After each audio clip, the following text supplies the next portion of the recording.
¿qué tal? Estamos aquí nuevamente en Diálogos desde la Frontera. Soy Nora Bringas y en esta ocasión me toca coordinar este programa y tenemos de invitado al maestro Ricardo Bonilla, quien ya nos ha acompañado en otros programas, para platicar un poco sobre la gastronomía en México. ¿Sí? Él es catedrático, investigador y crítico gastronómico, por lo que queremos aprovechar su estancia aquí en Baja California para platicar un poquito con él. Bienvenido, Ricardo. Gracias, gracias. Me gustaría que empezáramos hablando un poquito sobre cuál es la importancia que tiene la cocina de México. ¿Qué tiene de particular nuestra cocina? Bueno, esa es una muy buena pregunta porque cuando hablamos de las gastronomías o las cocinas a nivel internacional, muy frecuentemente nos llena el patriotismo y nos ponemos, digamos, pues muy contentos y se nos llena la boca literalmente de decir que una u otra cocina pueden ser muy importantes o destacadas a nivel internacional. Si esta pregunta se los haces en un foro llena de cocineros de muchas partes del mundo, siempre habrá alguno que te diga y que salga a la defensa de tal o cual cocina. En México la cocina es muy importante, pero es importante no solamente porque nosotros lo decimos. Eso un francés lo podría decir de su cocina, un indio, un chino y algún otro cocinero de grandes cocinas del planeta Tierra. Sin embargo, acá habrá que decir que la única cocina, la primera y la última hasta este momento, que estamos hablando en los inicios del año 2015, que es reconocida por la UNESCO como Patrimonio Cultural Inmaterial de la Humanidad, es la cocina mexicana. Esto es muy destacado considerando que la UNESCO es sin duda el ente o la institución cultural más importante del planeta Tierra, y en ese sentido, cuando ella literalmente mete en la lista a la cocina, es porque se dio cuenta, después de haber presentado un expediente que se hizo en el Conservatorio de la Cultura Gastronómica Mexicana y que se entregó a Conaculta para que a su vez lo entregara a la UNESCO.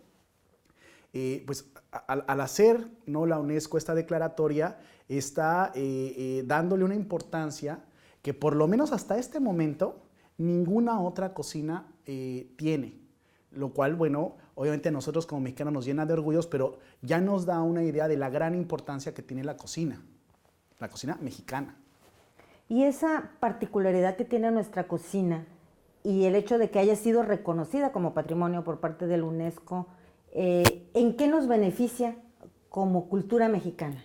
A ver, aquí hay varias cuestiones importantes. Primero, no es un reconocimiento en el sentido de que tenemos una palomita, nos quieren, así como que, ¿no?, que nos traigan el mole, o sea, no. Estamos hablando de que es una declaratoria. Esto es un documento legal que a los mexicanos nos da ciertas obligaciones y ciertos derechos y que tiene una cuestión, digamos, de trabajo detrás bien importante. De tal forma de que cuando nosotros estamos hablando de que se nos está declarando, significa que como mexicanos estamos obligados al rescate, salvaguardia y promoción de la cocina mexicana, porque si nosotros no nos ponemos la pila en ese sentido, el asunto es que así como nos colocaron en la lista, nos pueden quitar. A lo mejor la gente no lo puede, digamos, dimensionar, pero y haciendo un recuento histórico rápido, recordemos que después de la Segunda Guerra Mundial, particularmente Europa vivió una devastación tremenda. Muchos edificios se vinieron abajo, se destruyó muchísimo y eventualmente lo que sucedió es que cuando se genera la ONU, de la cual depende la UNESCO, se vio la necesidad de guardar el patrimonio tangible en primera instancia, ya no como un patrimonio de las naciones, sino de todos en su conjunto. Hoy, por ejemplo, la Torre Eiffel, Versalles, el Coliseo Romano y otros muchos edificios no solamente le competen a la nación en donde se encuentran, sino la salvaguardia, el que estén bien, es algo que todas las personas que somos parte de este planeta Tierra debemos de cuidar. Así nació la primera lista de patrimonio material y después se va a dar esta otra lista que es de patrimonio inmaterial, porque también en la UNESCO se dieron cuenta de que había otros patrimonios que tenían que ser unidos.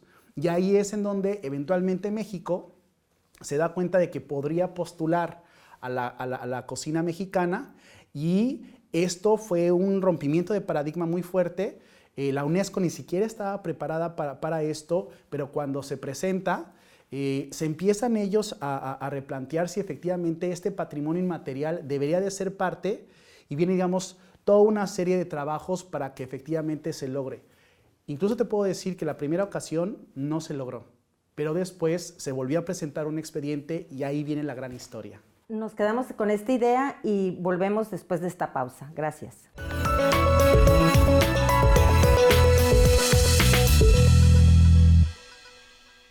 Pues aquí regresamos, tenemos nuevamente, les recuerdo, de invitado a Ricardo Bonilla. Nuevamente, muchas gracias por estar aquí con nosotros y damos continuidad a lo que nos estabas comentando. México presentó un expediente a la UNESCO, fue reconocido como la gastronomía como patrimonio cultural intangible, y a mí me gustaría saber cómo le hizo México, cómo armó ese expediente, a quién lo presentó, qué se hizo y quiénes participaron en la formación de este expediente. Claro, básicamente entonces, digamos, recordando, tenemos una lista de patrimonio material y eventualmente la UNESCO se abrió a que se genera una nueva lista de patrimonio inmaterial, donde habían, por ejemplo, danzas, donde había música, donde había una serie de expresiones de las comunidades del mundo que tienen que ser protegidas. Sin embargo, a nadie se le había ocurrido que la cocina también pudiera ser patrimonio inmaterial, digamos, declarado por la UNESCO. ¿Esto cómo sucedió? Fíjate que hace unos años atrás, en Puebla, particularmente se hicieron una serie de congresos en donde se puso justamente el dedo en lo que era la cocina mexicana como patrimonio de todos nosotros. Fue invitada la doctora Gloria López Morales, y ella, que durante mucho tiempo trabajó en la UNESCO, junto con un grupo de cocineros y de especialistas de diferentes áreas, se vislumbró en estas charlas que sí, que la cocina podría ser efectivamente parte de estas declaratorias. Y así es como un grupo de investigadores empezaron a trabajar muy fuerte para generar ese primer expediente, que cuando se presentó a la UNESCO fue verdaderamente muy sorpresivo. La UNESCO no estaba preparada y de hecho literalmente le dijeron, ¿sabes qué? Esto no puede ser, y nos lo rebotaron. Fue un momento muy fuerte, porque obviamente pues, la gente que había intervenido quería que esto fuera posible, pero afortunadamente también los mexicanos no nos hicimos para atrás. Se volvió a reconstruir este expediente, un nuevo expediente. Permíteme que te interrumpa. ¿Cuáles fueron las causas por las que no se aceptó? ¿Por qué se rechazó? Primero, la UNESCO no estaba preparado, hay que decirlo, literalmente no estaba preparado, o sea, no podían entender las personas de la UNESCO cómo es que algo como la comida podía ser efectivamente un valor, tendría que tener un valor patrimonial. La comida de tan cotidiana se nos va de las manos y parecería que no necesariamente está reflejando la cultura de un pueblo. Y para que nosotros lo pudiéramos reflejar, teníamos que tener una serie de argumentos muy sólidos que efectivamente a este grupo de personas no le quedara duda de que efectivamente habían, digamos, líneas y temas perfectamente claros como para tipificar esto. Porque acordemos de que no es un grupo de sibaritas o de gente que llegaron y de repente comieron cocina mexicana y dijeron, bueno, nos encanta, me lo quedo, me lo llevo. O sea, no, o sea, obviamente son personas que tienen una visión diferente, mucho más integral, desde antropólogos, sociólogos, politólogos, o sea, una enorme cantidad de personas a las que les llega el expediente. Obviamente se hace una investigación sobre todas las circunstancias que rodean al expediente, y ellos dicen, bueno, efectivamente este sí pasa o este no pasa, para que después en una asamblea general, con todas estas personas de la UNESCO, se vote o no se vote si efectivamente puede o no ser declarado un patrimonio. Entonces es un proceso muy complejo, pero te lo estoy sintetizando. Claro. Y bueno, la UNESCO no estaba lista. O sea, como que es muy fácil de repente una danza, ¿no? Como los parachicos, o cualquier otra expresión humana, a veces es como mucho más fácil. Pero la cocina implica demasiadas complicaciones y pues no estaban preparados. Y además también hay que decir que políticamente, pues obviamente algunas naciones de repente sí pusieron el grito en el cielo.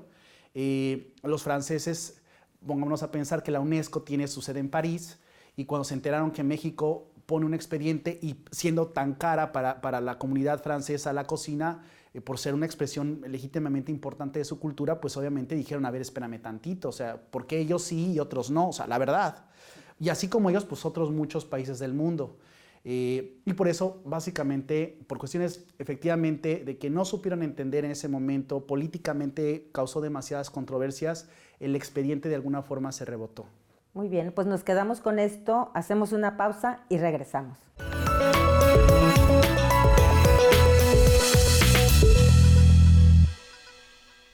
Pues continuamos con esta interesante entrevista, diálogo, charla más bien.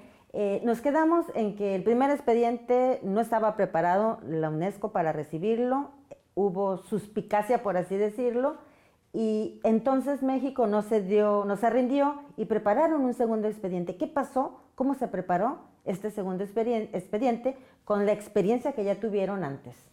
Bueno, primero quiero nada más decir algo muy importante. Estoy tratando de ser muy sintético porque obviamente es un tema bastante más amplio y de repente no puede ser muy puntual porque si no sería muy complejo.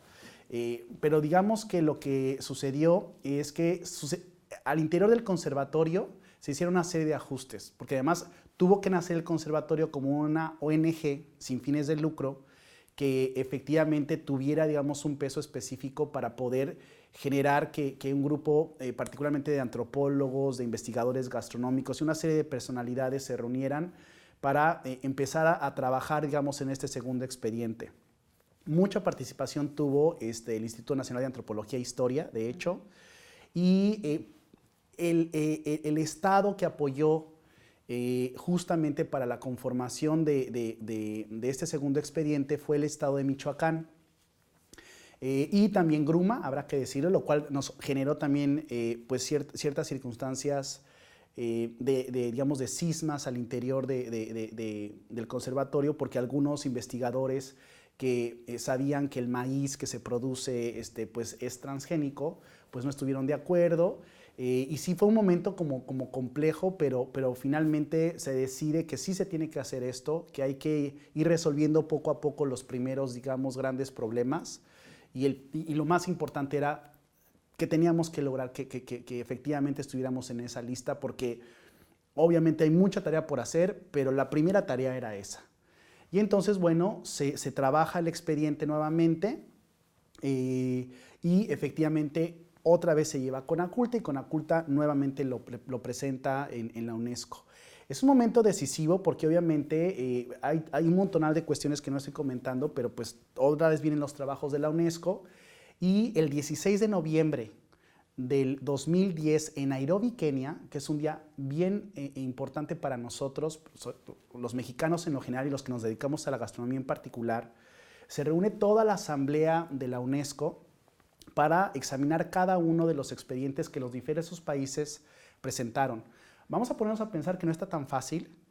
México es M, entonces todo va por orden alfabético y somos como el número 73 y además varios países presentan muy frecuentemente varios expedientes. Entonces, bueno, empiezan a presentarse los expedientes, llegan a la F de Francia, ya los franceses también habían hecho su tarea. Ellos presentan Le Repas Gastronomie Française, que es como la etiqueta de las formas de la mesa. Cuando uno está comiendo en la mesa, normalmente te ponen los cubiertos, las copas, que el pan, que el plato para el pan del lado izquierdo. O sea, estas circunstancias de cómo se monta una mesa fue lo que presenta Francia. Y claro, muchos en la asamblea de repente así como que, oye, esto es lo que hacemos nosotros también en Alemania, ¿no? Y los belgas así como que yo también, ¿no? Entonces empezó a haber mucho murmullo y la verdad es que los hábiles políticos mexicanos, diplomáticos, empezaron a moverse y así como que, bueno, sí, pero acuérdense que ellos fueron y no, ya sabes. Ok, entonces bueno, se declara. Siguen avanzando, llegan a la dieta mediterránea, que varios países presentaron también, que es ahí un conjunto de productos que varias naciones consumen y también se declara, wow, que son dos temas que tienen que ver con cocina, pero no es cocina francesa ni cocina mediterránea. Es muy importante. Ya hemos hablado en un programa anterior de la diferencia entre gastronomía y cocina. Siguen avanzando los expedientes de repente los de la comitiva de España salen corriendo, ¿no? Y se ponen enfrente de los de la comitiva de México con cámaras porque sabían que si se daba la declaratoria iba a ser un momento histórico muy importante. Y en ese momento se dice, ¿no? Mesdames et messieurs, ¿no? Ladies and gentlemen, México, ¿no? La cocina mexicana como patrimonio de la humanidad, ¿no? El título es más largo. Permíteme, porque es bien interesante y prefiero que lo dejemos para el siguiente segmento. Una pausa y regresamos.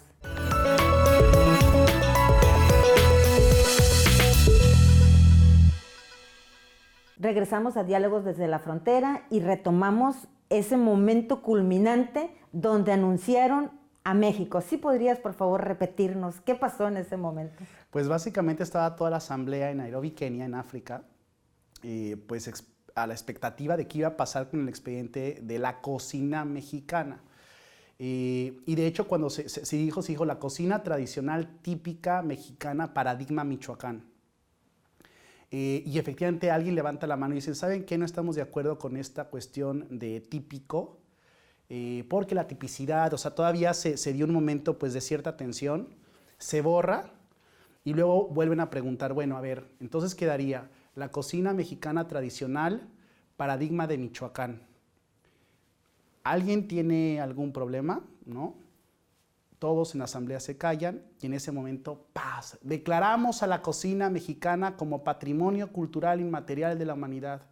Y en un hecho inédito, todos los miembros de la asamblea se levantan a aplaudirle, ¿no? a la cocina, ¿no? y a México de pie. Lo cual quiero decirte que no es normal, porque obviamente siendo una asamblea y siendo la UNESCO, pues la gente guarda las formas. Si cada vez que sucediera esto se entorpecieran, pues obviamente sería muy complicado. Pero la gente estaba muy sensible, sabía todo el esfuerzo que se había trabajado. Por supuesto, todos en el conservatorio empezaron a llorar. Nuestras cocineras tradicionales del estado de Michoacán que habían ido a Nairobi fueron las más retratadas. Muchas entrevistas y bueno, obviamente ese día literalmente México se llenó de gloria.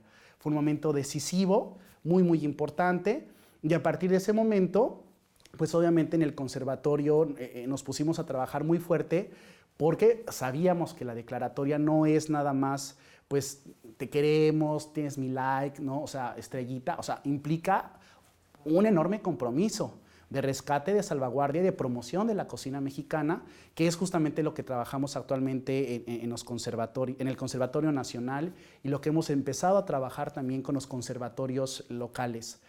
No es fácil porque de repente los mismos mexicanos tenemos una enorme ceguera de taller y no nos damos cuenta del valor que tiene nuestra cocina. Ese momento fue muy importante, mágico en muchos sentidos.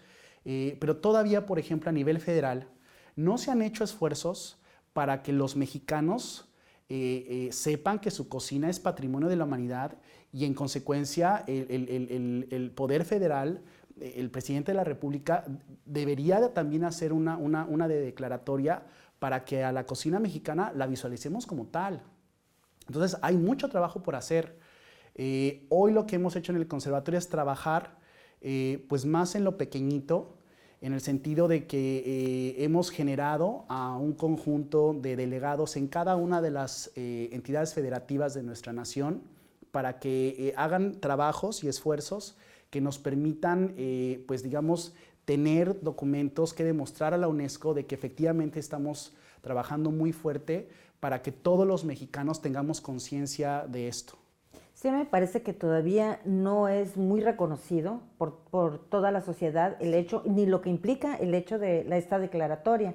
Pero a mí algo que me llama la atención y que de alguna manera he escuchado críticas o que, como tú lo mencionaste hace unos momentos, gente que no entendió por qué Michoacán, por qué el paradigma michoacano, ¿no? Me parece que es importante que recuperemos esto y que nos platicaras un poquito por qué el paradigma Michoacán. Esta es una pregunta espectacular. Efectivamente, algunas personas de repente empezaron a visualizar que a la cocina a la que se le había declarado como patrimonio era única y exclusivamente a Michoacán por el nombre que tiene la declaratoria. La pregunta es muy pertinente porque comentábamos hace un momento que el primer expediente se rebotó. Pero una de las razones por las cuales se vino atrás es porque es muy complejo explicar la cocina mexicana. Para los mexicanos de repente no es tan complejo darnos cuenta de la pluralidad que tenemos en cocinas. Si uno va a Yucatán, a Oaxaca, a Veracruz y a la Ciudad de México, sabemos que todas esas cocinas son muy diferentes. O sea, cualquier persona que diga, no, entre la cocina michoacana y la cocina de Baja California no hay diferencias, no, bueno, o sea, no conoce el país. México son muchos Méxicos. De hecho, México está dividido en 8 grandes regiones gastronómicas.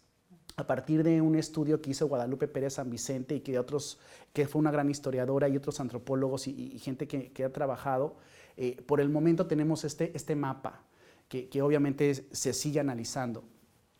Lo importante es que la cocina michoacana se da como paradigma, esto es como ejemplo de todo lo que es la cocina a nivel nacional. O sea, digamos que les dijimos básicamente los de la UNESCO, a ver, la cocina mexicana es todo esto, pero como ejemplo te vamos a dar Michoacán, porque así fue como mucho más fácil para ellos poder aterrizar, decir, ok, ya entiendo que o sea, es muy complejo, pero particularmente con esto veo lo que podría haber en todo lo que sería el mapa nacional. Entonces, por eso se llama el paradigma de Michoacán. Es básicamente una señalización muy particular que además es de alguna forma rendirle un homenaje a quien lo merece, porque fue el gobierno de Michoacán que en ese momento apoyó muchísimo para que se hiciera esto. Recibimos muchísimo el apoyo de las cocineras tradicionales y un montonar de personas importantes. Y por eso es que básicamente se le nombró así. Pero efectivamente no es nada más a la cocina michoacana, sino a toda la cocina de México en general. Bueno, nos quedamos con esta idea y hacemos una pausa. Gracias.